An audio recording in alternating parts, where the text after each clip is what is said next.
सभी साथियों को नमस्कार। एक बार फिर से आप सभी का स्वागत है आपके अपने कबीर एग्जाम के डिजिटल स्टडी प्लेटफॉर्म पर।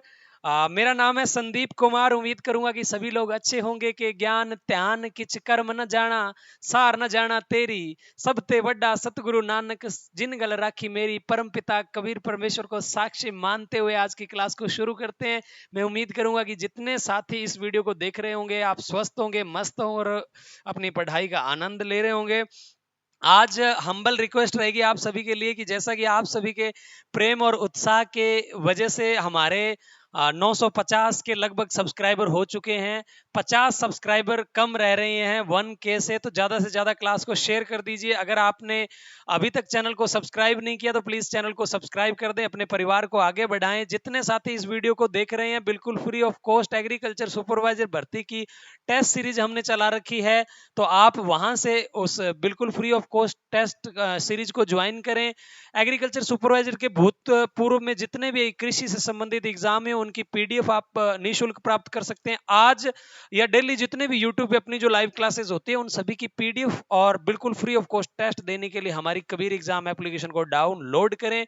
वीडियो के डिस्क्रिप्शन में आपको हमारी ऐप का लिंक मिल जाएगा या आप डायरेक्ट प्ले स्टोर पे कबीर एग्जाम नाम सर्च करके एप्लीकेशन को डाउनलोड कर सकते हैं। चलिए, आज बहुत ही महत्वपूर्ण क्वेश्चन रहेंगे परीक्षा की दृष्टि से लिए। अच्छा सा रजिस्टर लेके आप उनको नोट करते जाएं। और चलिए क्लास में चलते हैं। आज का पहला क्वेश्चन है, हरी खाद के रूप में आमतौर पे जो क्रॉप है या कौन सी फसल है जिसको उगाया जाता है। तो हरी खाद के रूप में लेग्यूमिनेसी जो क्रॉप्स है उनको उगाया जाता है। दाल वाली फसलें, दलहनी फसलों का कुल जो होता है वो लेग्यूमिनेसी होता है, याद रखिए। तो दलहनी फसलों को नॉर्मली हम हरी खाद के रूप में लगाते हैं क्योंकि उनके अंदर क्या पाया जाता है सर? जड़ों में गांठें पाई जाती है। क्या पाई जाती है? जड़ों में गांठें, जो कि नाइट्रोजन स्थिरीकरण का कार्य करती है। नाइट्रोजन का स्थिरीकरण करने में कौन से जीवाणु काम में आते हैं वो आप मुझे कमेंट करके बताएंगे। चलिए नेक्स्ट क्वेश्चन आपके लिए है, हरी खाद में आमतौर पे उगाए जाने वाला पौधा है। अब देखिए, लेग्यूमिनेसी कुल तो बता दिया। वैसे तो डेंचा, ग्वार, अरहर, मूंग सारी दलहनी फसलें अपने हरी खाद के पर्पज से इनको यूज कर सकते हैं। लेकिन सबसे ज्यादा इनके अंदर ढेंचा यूज किया जाता है, जिसको आम भाषा में जंतर भी बोल देते हैं। किक्कर या बबुल के जैसे पतले पतले उसके पत्ते होते हैं। डेंचा जिसका पीएच जो होता है वो 4.5 अम्लीय प्रकृति का होता है। ढेंचा सबसे ज्यादा इसको प्रयोग में लाया जाता है हरी खाद के रूप में, याद रखिएगा। नेक्स्ट क्वेश्चन है, मृदा अपरदन रोकथाम का एक शस्य जनित उपाय नहीं है। पलवार, समोच्च कृषि परिष्करण या समोच्च मेड़बंदी। बहुत ही जबरदस्त क्वेश्चन है, टेक्निकल क्वेश्चन है। तुक्का मार के आप इसे हल नहीं कर सकते। देखिए क्वेश्चन को दोबारा पढ़िए।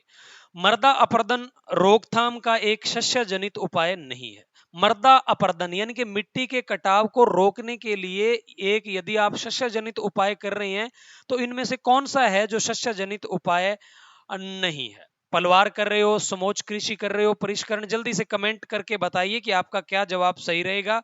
मैं यहाँ पे 488 नंबर क्वेश्चन, जल्दी से बताइए क्या यहाँ पर जवाब सही रहेगा आपका? जी, ए बी बिल्कुल खिचड़ी पका रहे हैं आप, मैं समझ रहा हूँ आपकी बातों को। डी नंबर जवाब यहाँ पे समोच्च मेड़बंदी इज द राइट आंसर। ठीक है सर। अवनलिका सोइल के क्वेश्चन है, मृदा विज्ञान के।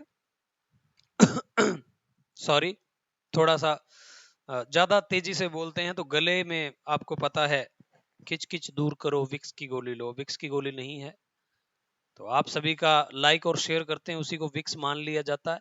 अवनलिका या गली क्षरण की बढ़ती अवस्था है। देखिए, मिट्टी का जो कटाव होता है उसके बारे में यहां से पूछा आपको कि अवनलिका गली क्षरण की जो बढ़ती अवस्था है वो कौन सी है। तो उसकी जो बढ़ती अवस्था है वो है आपकी रिल क्षरण। अवनलिका के बाद में रिल बनते हैं। ठीक है, तो जनरली आपको सॉइल साइंस की थ्योरी अगर आपने की है तो इस क्वेश्चन को सॉल्व कर पाओगे। अन्यथा अपनी जो ऑब्जेक्टिव टाइप अभी जो क्लास अपनी हो रही है इसमें ज्यादा एक्सप्लेनेशन नहीं कर पाएंगे। दूसरा सेम क्वेश्चन यहाँ पे रिपीट हो गया है। अवनलिका गली क्षरण की बढ़ती अवस्था तो रिल हो जाएगा। ठीक है। जितने साथी इस वीडियो को देख रहे हैं, क्लास खत्म होने के बाद में हमारी एप्लीकेशन कबीर एग्जाम पे बिल्कुल इसी क्लास का फ्री ऑफ कॉस्ट टेस्ट देना ना भूलें, जिससे आप अपनी तैयारी को परख सकते हैं। मन लगाकर पढ़ाई कीजिए, क्योंकि जब तक आप मन लगाकर एकांत चित्त अपनी पढ़ाई नहीं करोगे तब तक आप अपने जीवन में कामयाब नहीं होंगे। और दूसरी बात ये, आपको कामयाब होने के लिए नकटा होना पड़ेगा। वो तो आप बहुत हो वैसे भी, लेकिन नकटा और तरह होता है, आप जैसा नकटा नहीं होता है। समझ आ रही बात क्या? पढ़िए बेटा ध्यान से चीजों को। चलिए नेक्स्ट क्वेश्चन है, अवनलिका क्षरण की बढ़ती अवस्था। ये 2-3 बार रिपीट हो गया है, sorry for that question, technical issue की वजह से। अवनलिका क्षरण की बढ़ती अवस्था रिल है, ये 2-3 बार आ रहा है, तो इसमें कोई चक्कर भी हो सकता है, याद रखिए। पेपर में आ गया तो फिर ये बड़ी समस्या खड़ी करता है। मृदा की भौतिक, रासायनिक एवं जैविक शक्ति का योग कहलाता है। क्या कहलाता है? भौतिक, रासायनिक। ये उर्वरक तो लिखा है यहाँ पे, इसको उर्वरकता कर लीजिए, उर्वरकता, उर्वरकता या उर्वरता लिख लीजिए, उर्वरता। मृदा की भौतिक, रासायनिक एवं जैविक शक्तियों का जो योग है वो क्या कहलाता है? मृदा उर्वरकता, उत्पादकता, या अपने उपज, या फिर निर्माण, क्या कहलाता है? बहुत ही बढ़िया क्वेश्चन है यहाँ पे परीक्षा की दृष्टि से आपके लिए। 492 नंबर क्वेश्चन। तो इसको बेटा आपको जो पहला पहला यहाँ पे मिस प्रिंट हुआ है, मृदा उर्वरता उसे कहा जाता है। क्या कहा जाता है? मृदा उर्वरता उसे कहा जाता है। क्या कहा जाता है उसे? सर मृदा उर्वरता कहा जाता है। चलिए नेक्स्ट क्वेश्चन की तरफ बढ़ते हैं। नेक्स्ट क्वेश्चन है, मृदा उत्पादकता को मापने की इकाई है। प्रति हेक्टेयर उपज रुपए में, प्रति हेक्टेयर जल उर्वरक ये सब नहीं है। उत्पादकता मतलब है प्रति हेक्टेयर उपज जो होती है वो रुपए के अंदर जो आपकी आती है उसको क्या बोलते हैं? जैसे कि आपने 2 हेक्टेयर भूमि जो है बोई है, उसमें गेहूं, चना, ज्वार, अलसी जो कुछ भी बोया आपने, प्रत्येक प्रति हेक्टेयर आपको उसमें से कितने रुपए मिले हैं उसको उसकी उत्पादकता के मापने की इकाई के दृष्टि से देखा जाता है। नेक्स्ट क्वेश्चन है, फसल चक्कर या क्रॉप रोटेशन कहलाता है। एक साथ कई फसलें उगाना, फसलों को कतार में बोना, लगातार फसलें बोना, या फसलों को हेर फेर कर बोना ही क्या कहलाता है? फसल चक्कर कहलाता है, crop rotation. D is the right answer. Next question की बढ़ते हैं, एक ही समय पर एक खेती में 2 या 2 से अधिक फसलें उगाना क्या कहलाता है?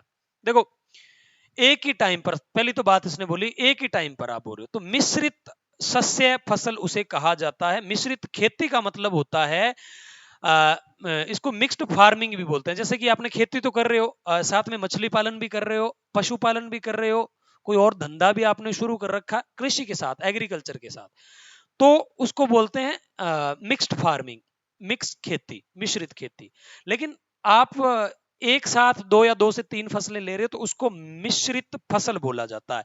There is a different between mixed farming and mixed cropping. I hope you understand carefully. D option is the right answer for you right now. Next question is for you 496। धनिये में गुणसूत्रों की संख्या कितनी होती है सर? It is the very useful content and question for you right now. 22, 24, 32 या 36? कमेंट करके बताइएगा, बिल्कुल नकल नहीं मारनी है कहीं से। आपकी ईमानदारी ही आपका जो चरित्र है उसकी पहली विशेषता यहाँ पे रहेगी। 22, 24 या 32 या 36? धनिया, धनिये के अंदर गुणसूत्रों की संख्या आपको बतानी है कि कितनी होती है। जल्दी से मेरे को कमेंट करके बता दो कि सर धनिये के अंदर कितनी गुणसूत्र होते हैं। तो जनरली आपको पता ही है, एटलोकी आपको याद होगा क्या? एटलोकी, एटलोकी, एटलोकी में कितने गुणसूत्र होते हैं सर? 22 होते हैं। देखो एट लोकी। सर अमरूद, अमरूद के बाद में तरबूज, लौकी, करेला, इनमें 22 गुणसूत्र होते हैं। Okay sir. अब अगर आपको बताएं तो अब धनिये में भी कितने गुणसूत्र होते हैं? 22। तो इसको एट लोकी को डेट लोकी कर दो आप, DAT, डेट लोकी। तो धनिये में भी कितने गुणसूत्र होते हैं? 22। तो जैसे जैसे नई चीजें आ रही है आप उनको ऐड करते जाइए, आपको आसानी से याद होते जाएंगे, है ना? तो इन चीजों का आप ध्यान रखें, बी केयरफुली, अच्छे तरीके से इनको आप पढ़ें। नेक्स्ट क्वेश्चन फॉर यू, आपकी स्क्रीन पर जो है बहुत ही बढ़िया क्वेश्चन है। किसके दानों में लिनोलीन या कोरिएंडर नामक वाष्पशील तेल पाया जाता है? कोरिएंडर की बात करें तो ये इंग्लिश में धनिये को ही बोला जाता है, तो धनिये के अंदर ही जनरली ये पाया जाता है। यदि आपकी इंग्लिश थोड़ी सी अच्छी है जैसा कि मेरी मजाक कर रहा हूं, तो आप इन क्वेश्चनों को आसानी से सॉल्व कर सकते हैं। बरसीम की वृद्धि के लिए किस तापमान पर, बरसीम की वृद्धि, बरसीम आप खेत में बोते हो तो किस तापमान पर इसकी वृद्धि जो है वो जनरली रुक जाती है और फूल आने प्रारंभ हो जाते हैं? तो 30 से लेकर 35 डिग्री पर इसकी वृद्धि रुक जाती है बेटा और फूल आने प्रारंभ हो जाते हैं। ये क्वेश्चन एग्रीकल्चर सुपरवाइजर भर्ती 2012 में नहीं पूछा गया, हो सकता आगे वाले में आ जाए, इसलिए ध्यान से पढ़ा करो, है ना। आगे वाले, चारे वाली फसलों की रानी, ओहो ये तो भाग रहा है भाई। चारे वाले फसलों की रानी किसे कहते हैं? कहां चला गया क्वेश्चन, आजा भाई आजा आजा जल्दी से। चारे वाले फसलों की रानी तो आपको पता ही है किसको बोलते हैं, बरसीम को या रिजका को या मक्के को या फिर जई को। क्वेश्चन वेरी वेरी इंपॉर्टेंट रहेगा, 499 नंबर। चारे वाली फसलों की रानी किसे बोला जाता है? जल्दी से कमेंट करके बताइए, चारे वाली फसलों की रानी किसे बोला जाता है? रिजका, बरसीम, जई या फिर चारे वाली फसलों का राजा की अपने बात करें तो बरसीम को बोला जाता है और जई को बोला जाता है रानी। चारे वाली फसलों की बोला जाता है रानी। अगले वाले क्वेश्चन पे बढ़ते हैं। प्रताप C50 किसकी किस्म है? प्रताप C50 किसकी किस्म है? मूंगफली, तिल, मूंग या धान की? तो Pratap C50 is a variety of तिल, जिसका कुल क्या होता है? पेडालियसी होता है तिल का कुल। तिल की फसल किस कुल से संबंधित है? क्वेश्चन आ ही गया क्या, चलो पहले बता दिया, पेडालियसी कुल से बिलोंग करता है तिल। नेक्स्ट क्वेश्चन की तरफ बढ़ते हैं। गेहूं की उत्पत्ति मानी जाती है तो केंद्रीय एशिया, इंडो बर्मा, कोस्टारिका या चोकोस्लोविया? तो गेहूं की उत्पत्ति जनरली अपने देखें केंद्रीय एशिया लिखा है, लेकिन इसको अगर सही माने ना तो दक्षिण पश्चिम एशिया यहां पर सही रहेगा, ठीक है, दक्षिण पश्चिम एशिया। तो ऑप्शन के हिसाब से तो ए सही हो जाएगा, अगर बिल्कुल ही करेक्ट आपसे कोई पूछे तो दक्षिण पश्चिम एशिया से इसकी उत्पत्ति मानी जाती है।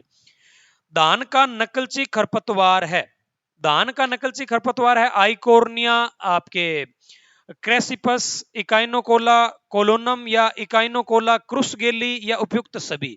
तो ये इकाइनोकोला क्रुसगेली है, ये धान का नकलची खरपतवार है। यहाँ पे सभी के बोटनिकल नेम लिखे गए हैं। आपको धान के नकलची खरपतवार को सीधा क्या कहते हैं वो आपको मेरे को बताना है। मैंने यहाँ पे बोटनिकल नेम संलग्न किए हैं, तो आप बताइएगा धान का नकलची खरपतवार या चावल का नकलची खरपतवार या पेडी का मिमिक्री वीड कौन सा है? एक घन मीटर में पानी का आयतन कितना होता है? ये क्वेश्चन आपके वेरी वेरी इंपॉर्टेंट रहेगा। घन मीटर की बात करते हैं, पीछे 2018 में भी इस प्रकार का एक क्वेश्चन आया था जिसका जो आंसर था वो 1 लाख लीटर था। बहरहाल एक घन मीटर पानी की बात करें तो एक घन मीटर में 1000 लीटर पानी आता है। सिंपल सी बात है, 1 मीटर लंबा गड्ढा, 1 मीटर चौड़ा, 1 मीटर ऊंचा गहरा जो भी है, 1000 लीटर पानी आ जाता है। 1 हेक्टेयर सेंटीमीटर पानी बराबर होता है। बहुत ही शानदार क्वेश्चन है। इसी टाइप का क्वेश्चन जो है वो आपका पूछा गया था एग्रीकल्चर सुपरवाइजर भर्ती 2018 में, उसका उत्तर 1 लाख था। क्वेश्चन मेरे अभी 2-3 क्वेश्चन पढ़ूंगा तो याद आ जाएगा। अगर आपको वो क्वेश्चन पता है कौन सा है तो कमेंट करके बताइए। 1 हेक्टेयर सेंटीमीटर में कितना पानी आता है? कितना पानी आता है भाई? जल्दी से कमेंट करके बताइए। 1000, 10 लाख लीटर या फिर 1 लाख लीटर? ये क्वेश्चन 1 हेक्टेयर सेंटीमीटर में 1 लाख लीटर पानी आता है, हो सकता है वो क्वेश्चन यही हो। क्या यही है? जी हाँ यही है या नहीं है, कमेंट करके बताइए। किस फल वृक्ष में पौधे एक ही वर्ष में फल देने लग जाते हैं? शानदार, पपीता, खजूर, अमरूद और नींबू। देखिए सबसे जल्दी फलन देता है पपीता। कौन सा? पपीता। तो पपीता इज द राइट आंसर। देखिए 1 वर्ष में फलन तो नहीं देता है, जनरली 2 वर्ष में देने लग जाता है, लेकिन ऑप्शन के हिसाब से उसने कंडीशन ऐसी रख दी कि हमें ऐसा बताना है कि कौन सा ऐसा फल वृक्ष है जिसमें सबसे ज्यादा फल लगते हैं, तो जल्दी फल, ज्यादा नहीं जल्दी फल लगते हैं, तो वो पपीता है। और इसीलिए ये एक अच्छा पूरक पौधा माना जाता है। मैंने ऑलरेडी आपको बाग लगाने की विधियां थ्योरी क्लास में बताया। बाग लगाने की विधियों में जब बीच में 4 पौधों के बीच में काफी सारा स्पेस बच जाता है तो बीच में अपने थोड़ी बहुत आमदनी के लिए पूरक पौधे के रूप में पपीता लगाते थे, जिसको क्विंकन्स या पंचभुजाकार विधि में इसको यूज करते हैं। तो आपको पता ही है बाकी सारी बातें। पपीता में लाल गुद्दे वाली किस्मों में किस वर्णक, वेरी वेरी इंपॉर्टेंट है। देखो पपीते का लाल रंग पूछा तो लाइकोपीन के कारण होता है, और एंथोसाइनिन गाजर या सेब का रंग, सीधा सा क्वेश्चन पूछा, घुमा फिरा के कितना ही घुमा दे, लेकिन आपको, मुझे पता है आप कबीर एग्जाम के स्टूडेंट हैं, किस मिट्टी से बने हैं, ये लोगों को दिखाने का समय आ गया है। क्लास को शेयर नहीं किया तो शेयर कर दीजिए। नए साथी यदि क्लास को देख रहे हैं तो चैनल को जरूर सब्सक्राइब कर दीजिए। आपका परिवार आपकी वजह से बढ़ रहा है। 1000 सब्सक्राइबर हमारे होने वाले हैं, जो कि हमने बहुत फास्टली अचीव कर लिए। 25वीं क्लास है और इससे पहले हमने 1000 सब्सक्राइबर अचीव कर लिए। लगभग थोड़े बहुत कम है, वो आज आप उम्मीद है कि क्लास में पूरे कर देंगे। पपीता की कौन सी वैरायटी में सर्वाधिक पेपेन होता है? CO5 में होता है। ये S जो लिखा है वो गलत लिखा गया थोड़ा सा। CO5 वैरायटी में सबसे ज्यादा पेपेन आपको मिल जाता है। मैंने आपको ऑलरेडी बताया भी हुआ है कि CO5 में से एक फल में से कितना मिल जाता है। कमेंट करके बताइए, क्या 15 ग्राम मिल जाता है एक फल से, हाँ या ना? कमेंट करके बताइए। नेक्स्ट क्वेश्चन है, पपीते की बीज दर प्रति हेक्टेयर रखते हैं। देखो, पपीते की बीज दर प्रति हेक्टेयर रखते हैं तो जनरली पपीते गाइनोडाइसिस वैरायटी यूज करते हैं। एक लिंगी होता है पपीता, और पपीते की बीज दर रखते हैं तो गाइनोडाइसिस वैरायटी में 250 से 300 किलो ग्राम, सॉरी किलो नहीं, gram is the right answer. Next question है, हॉर्टिकल्चर किस भाषा का शब्द है? तो हॉर्टिकल्चर तो आपको पता ही है किस भाषा का शब्द है। फ्रेंच भाषा का शब्द है? नहीं सर, लेटिन का है, क्योंकि कल्चर जहां पर आ जाए वहां पर लेटिन वर्ड आता है। हाँ, बहुत इंटेलिजेंट है, आपने मुझे भी ये बताया ना क्वेश्चन। भारत में उद्यान विज्ञान के जनक MH मोरीगोवड़ा या मोरीगोडा या मेरीगोडा इनको माना जाता है। वर्गीज कुरियन को श्वेत क्रांति के जनक माना जाता है। डी कैंडोल को सिस्टमैटिक पोमोलॉजी के जनक माना जाता है। पढ़ लिया करो। पोमोलॉजी शब्द किस भाषा का शब्द है? देखो, पोमोलॉजी पोमोलॉजी की बात करें तो दो शब्दों से मिलकर बना है। सर कौन से शब्द हैं वो? एक तो बेटा पोमम, और दूसरा वर्ड है आपका लोगोस। पोमम जो है वो लेटिन वर्ड है, और लोगोस जो है वो ग्रीक वर्ड है। पोमम का अर्थ होता है फल, और लोगोस का अर्थ होता है अध्ययन करना, यानी कि फलों की खेती का अध्ययन करना पोमोलॉजी कहलाता है। लेटिन का भी है, ग्रीक का भी है। ऑप्शन सी दोनों इज द राइट आंसर। सब्जियों की खेती का अध्ययन करना ओलेरिकल्चर कहलाता है। इतने आसान आसान क्वेश्चन आपको कल वाले पेपर में देखने के लिए नहीं मिलेंगे, इस बात का ध्यान रखें। अभी तो आपको आनंद आ रहे होंगे कि हाँ, it is the very very easy simple question, लेकिन कल वाला एग्जाम है वो लोहा लेने के लिए तैयार हो जाइए। स्पोर वैक्सीन किस बीमारी में काम लेते हैं? पशुओं के रोग थ्योरी क्लास में ऑलरेडी आपको करवा दिए हैं। एंथ्रेक्स में काम में लेते हैं बेटा स्पोर वैक्सीन। नेक्स्ट है रेम्बुलेट नर और चोकला मादा का संकरण है। Very very important. देखिए, अविकालीन है, अविशस्त्र, अविमास या इसारडेल तो नहीं है। ऑप्शन ए और बी दोनों में से एक कौन सा है? अविकालीन ना रे, B is the right answer. Bed के पहले हिस्से से ऊन का उतारना ताकि संभोग करने में आसानी रहे, क्या कहलाता है? बहुत ही बढ़िया क्वेश्चन है। अब देखिए, भेड़ का जो जनरली जो अपने प्रजनन वाला भाग होता है, वहां से ऊन को उतार देते हैं ताकि संभोग के समय जो है वो किसी प्रकार का उसे प्रॉब्लम ना हो। तो उसको क्या बोलते हैं? आइंग, आंखों के साइडों से जैसे आईब्रो बनवाते हैं ना आप, आईब्रो आंखों के ये बाल उठाते हैं, उसको आइंग बोलते हैं। पशुओं की आईब्रो को आइंग बोलते हैं। और फ्लशिंग या रिनिंग या टैगिंग क्या बोलते हैं? जल्दी से कमेंट करके बताइए आप। बेड के पहले या पिछले, ये पिछला हिस्सा है, पहले नहीं लिखा हुआ है, पिछला हिस्सा, पिछले हिस्से से ऊन उतारना ताकि संभोग करने में आसानी रहे। Tagging is the right answer. उसको क्या बोलते हैं? टैगिंग। नया क्वेश्चन है, याद रखिएगा। वाल आइज किस नस्ल की विशेषता? बाल, ये बाल जैसे बॉल होती है ना, बॉल, गिंडी जिसको आप बोल देते हो, उसकी जैसी आंखें किसकी होती है? Sir Nili Ravi is the right answer. Murrah, Bhadawari, Surti, Surti की आपको विशेषता बताइए। सूरती कैसे सींग लटके रहते हैं, भूरी का रंग भूरा होता है, जेट ब्लैक मुर्रा, ये सारी विशेषता तो आपको करवाई है ऑलरेडी। ऊंट की सर्रा बीमारी का वाहक है? चींचड़ी, चिंचड़ जो लगते हैं, मक्खियां, टिड्डे या जू? वेरी वेरी इंपॉर्टेंट रहेगा। सर्रा बीमारी ऊंट की मक्खियों द्वारा फैलती है बेटा, याद रखिएगा। HSBQ एंड ET बीमारी फैलती है। Very very, black quarter ET full form आपको पता ही है। कब फैलती है? गर्मी में, वर्षा ऋतु में, सर्दियों में, या कभी नहीं? तो ये वर्षा ऋतु के अंदर फैलती है। ये जो टाइम चल रहा है ना अभी, ब्लैक क्वार्टर जो डिजीज है, चुरचुरिया भी जिसको बोलते हैं, तो वो सारी की सारी बीमारियां अभी ही फैलने का टाइम है। फुल फॉर्म आप इन सभी की जानते ही हैं, और जानते हैं तो कमेंट करके आप बताइए कि HS और ET की फुल फॉर्म क्या होती है। BQ की ब्लैक क्वार्टर डिजीज होती है, जिसको चुरचुरिया भी बोलते हैं, है ना? चूर्नियां नहीं बोलते हैं, चूर्नियां तो आपको पता होगा, चूर्नियां देखे हैं क्या सभी ने? सुना तो जरूर होगा, देखे नहीं होंगे चूर्नियां, है ना। एफएमडी फ्लाई माउथ डिजीज की बात करें तो गर्मी मुख्य तो होती है, गर्मी में होता है, वर्षा ऋतु में, सर्दियों में, या फिर कब होता है? तो बेटा ये जो फ्लाई माउथ डिजीज होती है, खुर पक्का मुंह पक्का होता है, पाड़ा में हो जाए, टावरांग कोनी किंग हो जाए, पशुअंग हो जाए। ब्लैक क्वार्टर एचएस या ईटी का टीकाकरण कब करते हैं? इसका टीका लगवाने का सही समय मई जून, जनरली जून में लगते हैं टीके, ठीक है, तो याद रखिएगा। नेक्स्ट क्वेश्चन है, राजस्थान में कुल दुग्ध उत्पादन 2018-19 की तुलना, देखो आपके काम का नहीं है फिर भी ये आपको बता देता हूं, पहला ऑप्शन सही है। डाटा की एक स्पेशल क्लास में आपको प्रोवाइड करवाऊंगा जिसमें पूरे के पूरे लेटेस्ट डाटा करवाएंगे।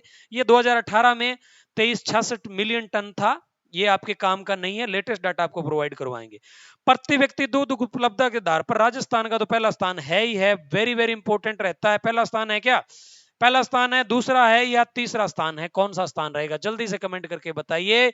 ए नहीं होगा बेटा, 2 भी नहीं होगा, 5 भी नहीं होगा, तीसरा स्थान है प्रति व्यक्ति दुग्ध उत्पादन के आधार पर। अगर जनरली मैं दुग्ध उत्पादन की बात करूं, सर्वाधिक दुग्ध उत्पादन राजस्थान में होता है। क्यों? एरिया बहुत बड़ा है, लेकिन एरिया के साथ साथ जनसंख्या भी तो है। कुल उत्पादन के अंदर जब मैं कुल लोगों का भाग दूं तो डाटा बिल्कुल लो आ जाएगा। तो पहले नंबर पर पंजाब है, पंजाब का उत्पादन भी अच्छा है और जनसंख्या कम होने के कारण प्रति व्यक्ति दूध उपलब्धता है वो बढ़ जाती है। तो बी नंबर जवाब है। 2 नंबर पे मे बी हरियाणा या उत्तर प्रदेश में से एक है, कमेंट करके आप बताइएगा कौन सा है। नेक्स्ट क्वेश्चन, ऑपरेशन फ्लड का द्वितीय चरण कब शुरू हुआ था? देखिए ऑपरेशन फ्लड का द्वितीय चरण तो बहुत आसान है भाई, ये क्वेश्चन तो आपको आना ही चाहिए, 1981 में शुरू हुआ था। सुमेलित नहीं है। भारतीय गाय को बॉस टॉर्स बोलते हैं, बकरी को कैप्रा हिरकस बोलते हैं, और एक कुबड़ वाला जो ऊंट होता है उसको कैमेलस ड्रोमेडेरियस बोलते हैं। ये तो सारे सही लग रहे हैं सर। अरे भारतीय आपने किसको बोलते हैं? भारतीय जो गाय होती है उसको क्या बोलते हैं? बॉस इंडिकस बोला जाता है, बॉस इंडिकस बोला जाता है। क्या बोला जाता है? बॉस इंडिकस बोला जाता है। चलो अगला क्वेश्चन करने से पहले थोड़ी सी चर्चा कर लेते हैं। जितने साथी इस वक्त देख रहे हैं, यदि आप घर बैठे एग्रीकल्चर सुपरवाइजर की निशुल्क नहीं है, थोड़ा बहुत शुल्क लेंगे आपसे, 799 रुपए में हमारा कोर्स मिल रहा है। घर बैठे आप कंप्लीट कोर्स को एक्सेस कर सकते हैं, प्रत्येक चैप्टर वाइज उसके अंदर आपको टेस्ट भी मिल जाएंगे। तो जल्दी अभी जाके कबीर एग्जाम एप्लीकेशन को डाउनलोड कीजिए।